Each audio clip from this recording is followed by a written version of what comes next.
share ko lang po itong kwento noong high school pa ako.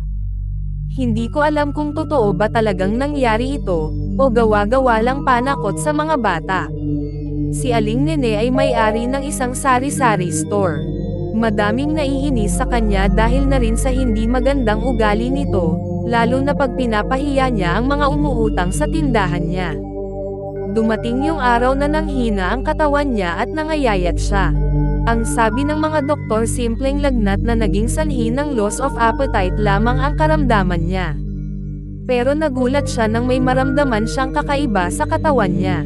May mga pinagbalatan ng itlog at bahay ng snail ang tae niya. Hindi na din siya gaanong nakakalakad dahil sa pagmamanhid ng paa niya.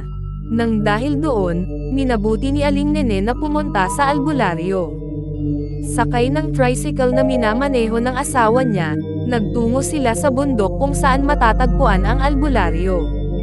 Nahirapang paakyatin ng kanyang mister ang tricycle nila sa bundok, parang mabigat gayong dalawa lang silang nakasakay doon. Nang marating nila ang bahay ng albularyo, laking gulat nila sa bungad ng albularyo. Bakit ang dami niyong nakasakay sa tricycle? Gayong dadalawa lang naman silang sakay ng tricycle.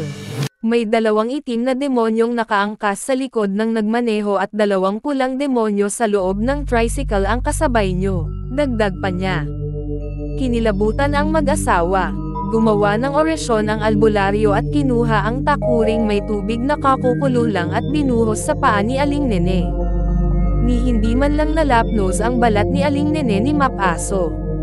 Ipinaliwanag ng albularyo na inilagay ng mangkukulam ang paa ng manika niya sa freezer kung kaya't na manhid ang paa ni Aling Nene.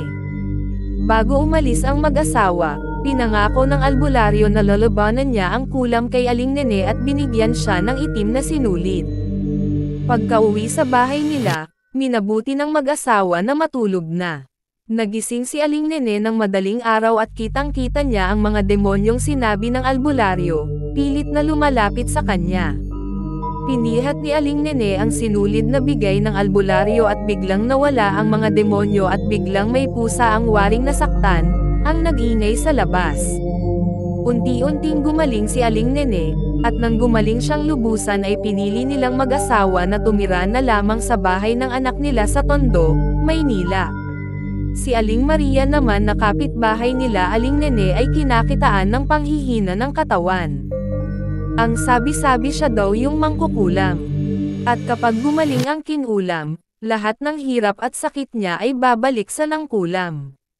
Sabi din nila na apoy ang makakapatay sa mangkukulam o kaya naman ay kapag naipasa niya na ang kanyang kapangyarihan sa kamag-anak bago mamaya pa. Iniuwi si Aling Maria sa Karatig Baryo at nabalitaan na lamang ng mga tao na namatay na raw siya. At nalaman nila na babalik sa dati niyang bahay ang kaysa isang anak na babae.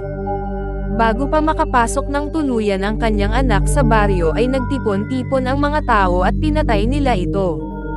Tinali nila sa puno ang katawan at saka sinunog. Hanggang ngayon na malaki na ako ay hindi pa rin mawala ang bakas na kwento ng nakaraan. Kung totoo ba talagang nangyayari ito o kathang isip lamang.